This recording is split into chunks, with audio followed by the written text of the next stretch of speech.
Pressure cooker फटने वाला है, ज़मीर फरोशों की जगह सरफरोशों की ज़रूरत है। शेख रशीद ने ट्वीट में लिखा कि कौम सुप्रीम कोर्ट के फैसले की मुंतज़र है। मसला अवाम और पाकिस्तान की बका का है।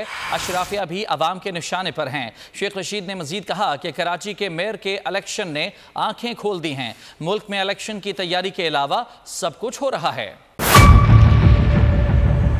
मेयर कराची के इंतखाब की जंग, बोल ने फिर छोड़ दिया सबको पीछे।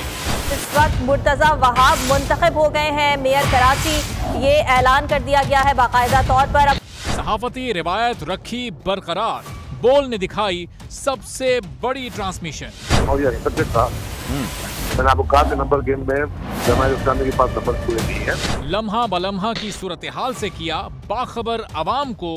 रेंजर्स के एहलकार और पुलिस के एहलकार हैं वो हाई अलर्ट हैं और वो इस बात की कोशिश कर रहे हैं कि अब कोई नाखुशगवार वाक़या जो है वो रूनुमा ना हो सके, क्योंकि बोल है पाकिस्तान का नंबर 1 न्यूज चैनल। सब्सक्राइब करें और बेल दबाएं ताकि कोई खबर रह न जाए।